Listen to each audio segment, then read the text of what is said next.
हरे कृष्णा।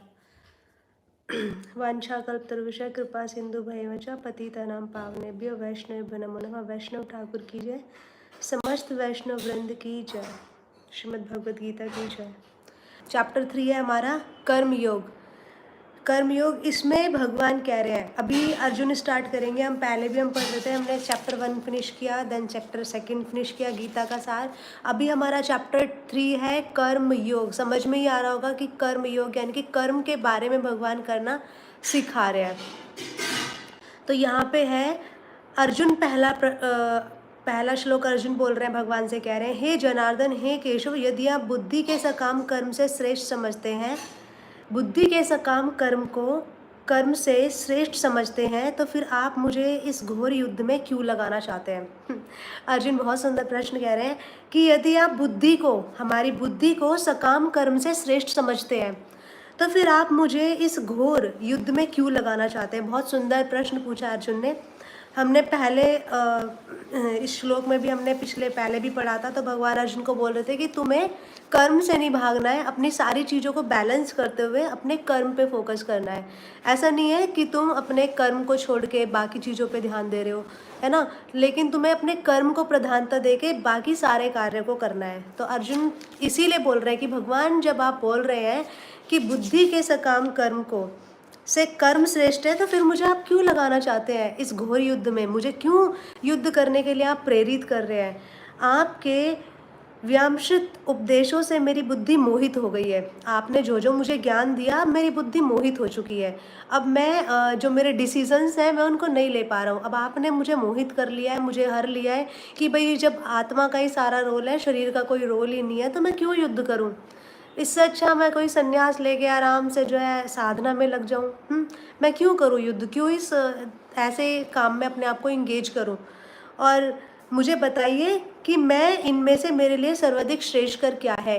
क्या मेरे लिए युद्ध छोड़ना श्रेष्ठकर है, या मेरे लिए मेरे कर्म को करना श्रेष्ठकर है। अर्जुन भगवान से ऐसा प्रश्न पूछ रहे हैं, और ये प्रश्न वास्तव में हमारे लिए है ना, हमारे लिए ही। आप अपने ऊपर लेके देखिए कि हम अपनी लाइफ में बहुत सारी चीज़ों से आगे बढ़ते हैं, बहुत सारे प्रश्न आते हैं, बहुत सारी परिस्थिति आती है, बहुत सारी सिचुएशंस को देख के जब हम देखते हैं कि क्या करें, सब चीज़ों को छोड़ छाड़ के एक तरफ चले जाएं या अपने कर्म को प्रधानता दें। जब ऐसी परिस्थिति हमारे जीवन में आ जाए, तो भगवान बहुत सुंदर उत्तर दे रहे हैं, हे निष्पाप अर्जुन। अर्जुन को निष्पाप बोल रहे हैं क्योंकि अर्जुन के हृदय में कोई पाप नहीं है, बहुत शुद्ध है, बहुत पवित्र है। उनका हृदय, उनका मन, उनका आचरण, उनकी वाणी, हर चीज़ उनकी बहुत पवित्र है, बहुत शुद्ध है। और बोल रहे हैं कि मैं पहले बता चुका हूँ कि आत्मा साक्षात्कार का प्रयत्न करने वाले 2 प्रकार के पुरुष होते हैं। कुछ इसे ज्ञान योग द्वारा समझने का प्रयत्न करते हैं, तो कुछ इसे भक्तिमय सेवा द्वारा, है ना, कि 2 प्रकार के पुरुष होते हैं। जो कुछ लोग ज्ञान के माध्यम से समझने का प्रयास कर लेते हैं, और कुछ भक्ति में सेवा के माध्यम से समझने का प्रयास करते हैं। तो आगे भगवान बता रहे हैं, ना तो कर्म से विमुख होकर कोई कर्म फल के लिए छुटकारा पा सकता है, यानी कि कर्म फल को छोड़ दे, विमुख हो जाए, छुटकारा पा ले उससे, ना तो कोई ऐसा कर सकता है। और ना ही केवल संन्यास से सिद्धि प्राप्त की जा सकती है, ना तो संन्यास से सिद्धि प्राप्त की जा सकती है, और ना ही कर्म से छुटकारा पाकर सिद्धि प्राप्त की जा सकती है।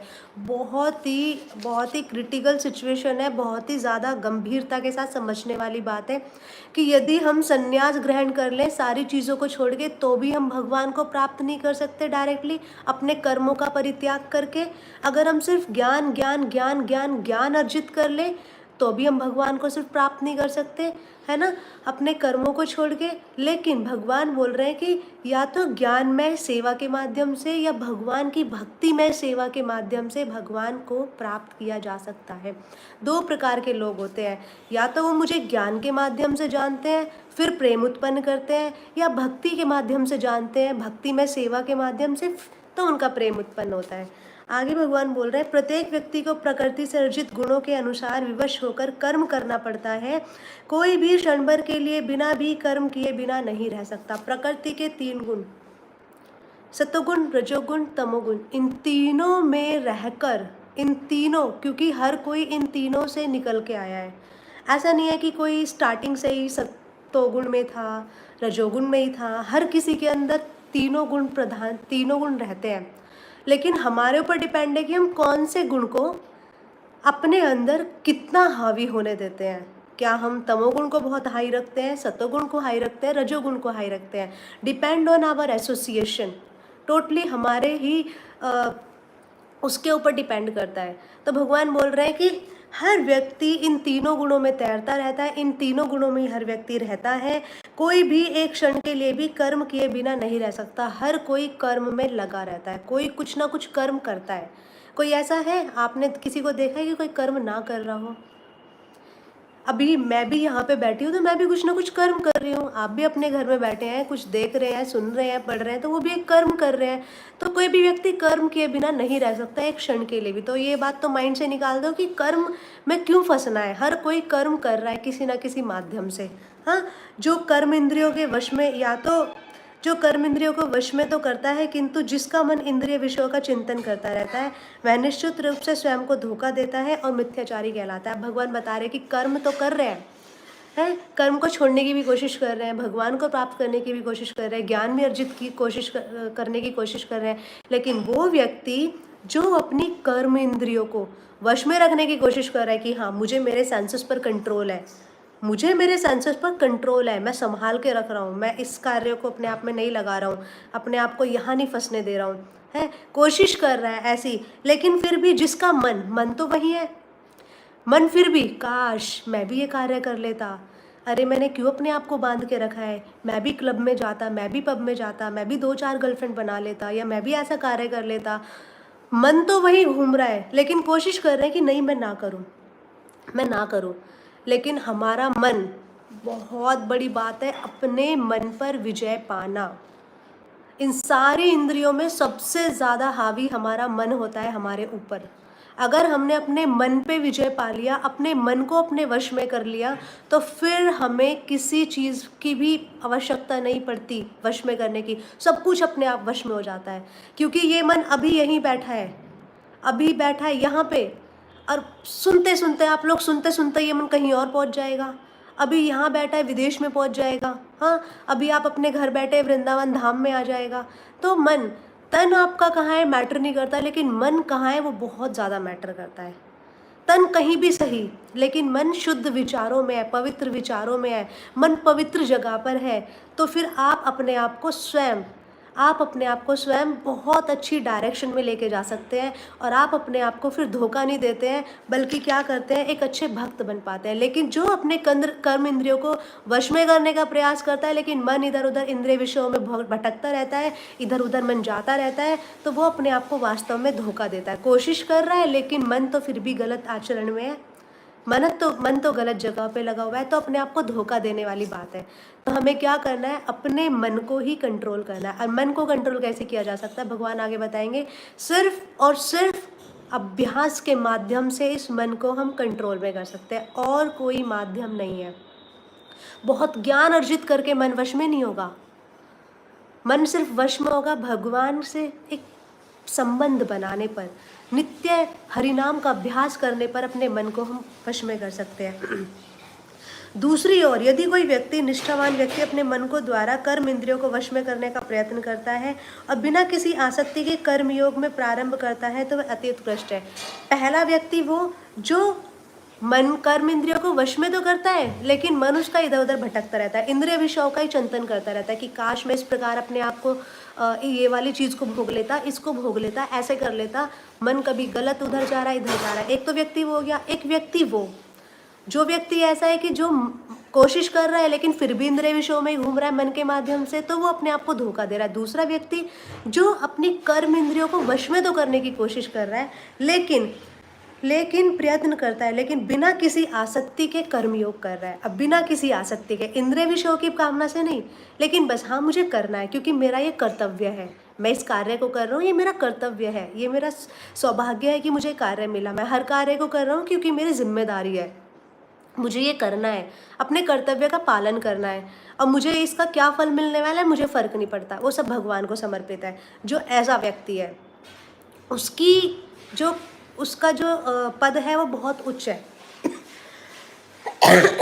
उसका पद बहुत ऊंचा है और वो बहुत अच्छी पोजीशन पे है जो इस प्रकार वर्क कर रहा है। लेकिन जो कर्म करते हुए कर्म करने का प्रयास कर रहा है, इंद्रियों को वश में करने की कोशिश कर रहा है, लेकिन मन इधर उधर भटक रहा है, कभी कहीं इंद्रिय विषयों में, काश मैं इस चीज़ को भोग लेता। लेकिन वो व्यक्ति वास्तव में अपने आप को धोखा दे रहा है, यानी कि सिर्फ दिखावे के लिए कर रहा है। लेकिन एक वो व्यक्ति जो कर्म इंद्रियों को वश में भी कर रहा है, अपने मन को, अपनी समस्त प्रकार की इंद्रियों को वश में करना है, और साथ ही साथ क्या कर रहा है, वश में करते हुए अपने कर्मों को बहुत ही अच्छे तरीके से कर रहा है, भगवान को समर्पित करके, हर कर्म के फल को भगवान को समर्पित करके एक निष्ठा भाव से, प्रेम भाव से, एक पवित्र मन से अगर कर्मों को कर रहा है, तो वो व्यक्ति की जो पोजीशन है वो बहुत हाई है, भगवान की नज़रों में वो व्यक्ति एकदम उच्च कोटि का है।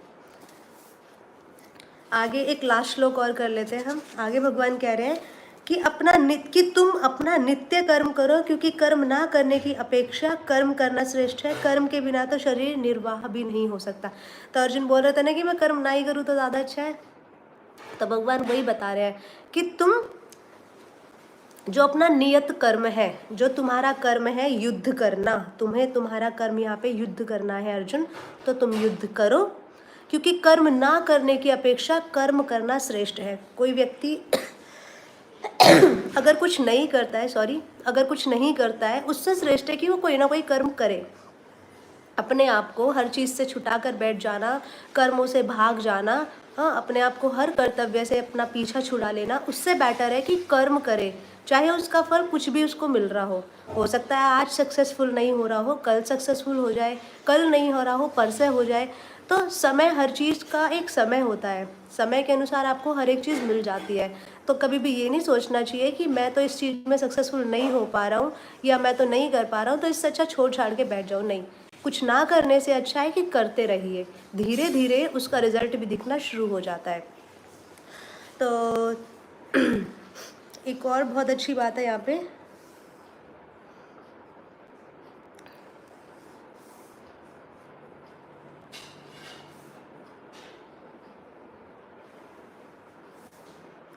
हाँ, एक बहुत सारे लोग होते हैं कि जो अपने आप को दिखाते तो हैं बहुत, कि मैं बहुत ध्यानी हूँ, मैं बहुत बड़ा भक्त हूँ, मैं बहुत अच्छे से सेवा कर रहा हूँ, मेरे अंदर बहुत ज़्यादा मैंने तपस्या की है, मुझसे ज़्यादा कोई तपस्वी नहीं है, मैं बहुत ध्यानी हूँ, बहुत ज्ञानी हूँ, दिखावा कर रहे हैं।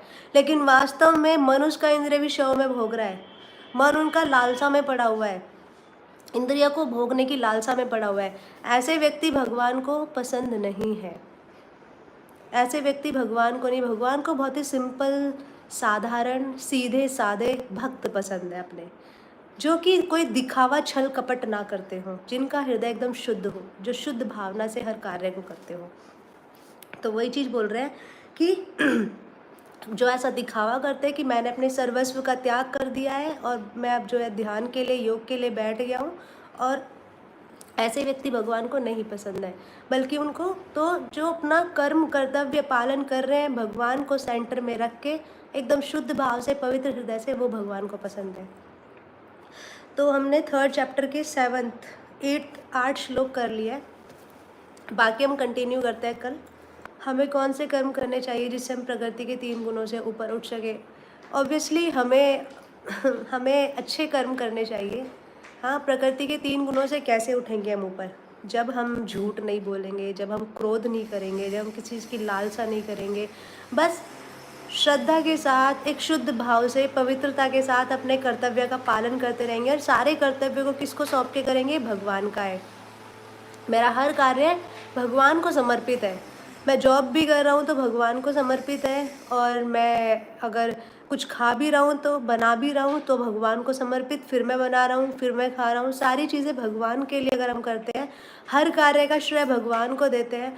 हर जीव के अंदर जो आत्मा है, हर जीव, जो भी व्यक्ति है, उसके अंदर जो आत्मा है, सब भगवान का ही अंश है। इस भाव से जब हम सबको देखते हैं, हाँ, किसी को किसी निंदा की भाव से नहीं देखते हैं, हर किसी के ऊपर दया की भाव से देखते हैं, तो फिर हम इन 3 गुणों से ऊपर उठ सकते हैं, है ना। बाकी डिटेल में हम इसको भी और आगे पढ़ेंगे, करेंगे। धन्यवाद आपका। ओके, तो आप लोग जो है, थैंक यू सो मच। अभी हम क्लास को यहीं विराम देते हैं, कल दोबारा से मिलते हैं 8:30 पे। और आप लोग अच्छे से अपनी साधना कीजिए, माला कीजिए रेगुलर, इसी प्रकार जो है अपना रेगुलर रखिए, क्योंकि हम कोई भी कार्य करते हैं कुछ समय के लिए तो हम उसको रेगुलर कर लेते हैं, लेकिन फिर भगवान हमारी परीक्षा लेते हैं, फिर वो छूटने लगता है। तो हमें उससे अपने आप को पार करना है। भगवान देखते हैं कि देखो मैं कब तक करेगा, छोड़ देगा या कंटिन्यू करेगा। तो रेगुलर भगवान के नाम के सानिध्य को अपने साथ रखिए, लेते रहिए, जिससे कि भक्ति में ऊपर उठ सकें और भगवान से अपने प्रेम को बढ़ा सकें। Hare Krishna. Thank you so much. Radhe Radhe.